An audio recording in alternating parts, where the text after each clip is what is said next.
Hi, this is Ruth Theresa with One Inspiring Woman, and today I'm answering kind of a Dear Ruth Theresa question while I'm waiting outside for someone.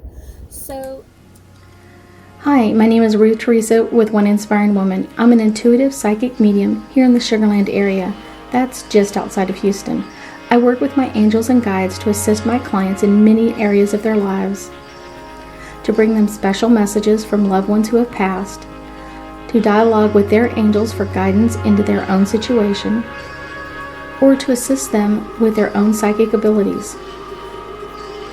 If you like my content, please make sure to subscribe, like, and comment.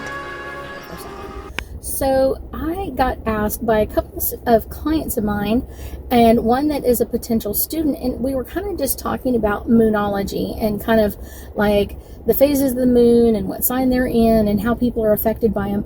And I thought it was really interesting. One of the girls asked, like, do I really have to follow Moonology? And I was like, you really don't have to.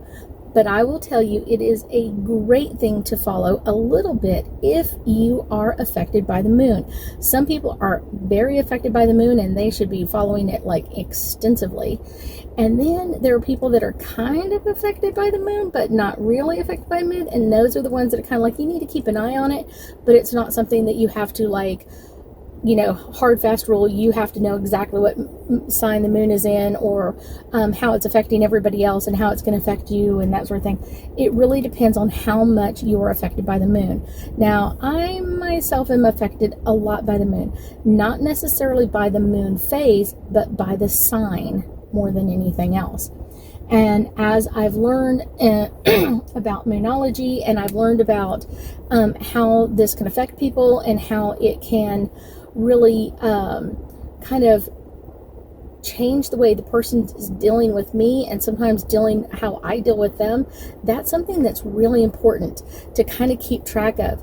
And I've noticed that I'm really affected by it, and so are other people. So the things that are kind of aggravating me or kind of sending me off in a different area, kind of it's affecting everybody else. So that's important to kind of keep track of, so that I can help manage my energy and make sure that my energy is not affected by their energy or amplifying their energy. That's kind of the part that you really don't want. So that's kind of one of the interesting parts of this, is kind of like, how does the moon energy affect you? Some people are super affected by the moon and they don't even realize it. It's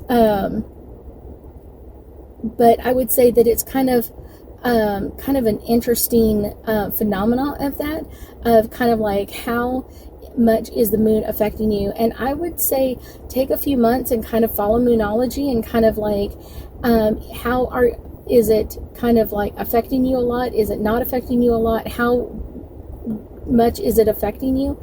And then kind of make a decision from there. I will tell you that more often than not, people are more affected by it than they think they are. I even had one client that we were talking about this several years ago, and she was like, I don't think I'm affected by the moon. And I was like, okay, so don't check it the date of the moon sign or the day that everybody's videos launch. Check it like afterwards. Check the last one. And that's an interesting way to do it. And she was like, I really am being affected. I really am being affected by the moon more than I thought I was. And I was like, that's kind of the weird, quirky part, is that this is the weird, quirky part, that you'll be affected by it and not even realize that you are in some interesting areas, or that kind of like all of a sudden you start talking about something, and then you look at the moon sign a couple of days later and it's kind of like, oh, that's what this sign was. And so now I realize that I'm being affected by it. And so she started becoming an avid moonologist, and kind of like went through classes and tried to study and learn as much as you possibly can. Now, I wouldn't say everybody has to do that, but that can be a really great thing to do as well, and really study how is the moon affecting you, what sign it's in, what signs are you more affected by, how is it affecting you those sort of things, because it's in a different sign every few days. It goes from sign, void of course, and then sign, void of course, sign, over and over and over and over and over again. So it's very rarely out of sign. And so it's one of those, and each of those signs can affect each person a little bit differently, and how it affects you is most important. So you can control your insights, how it's, working with you or not. Or maybe there are certain people that you don't want to talk to during certain signs. It's like, hey, the mood is in the sign and it's not your day. That can make your life so much easier, and so much easier to control. Not necessarily control things, but I would say kind of keep track of things, so that you're not being triggered by people around you. That can be something that can be very, very overwhelming and not a really good thing. I thank you so much for joining me today, and I know that we'll be talking again soon.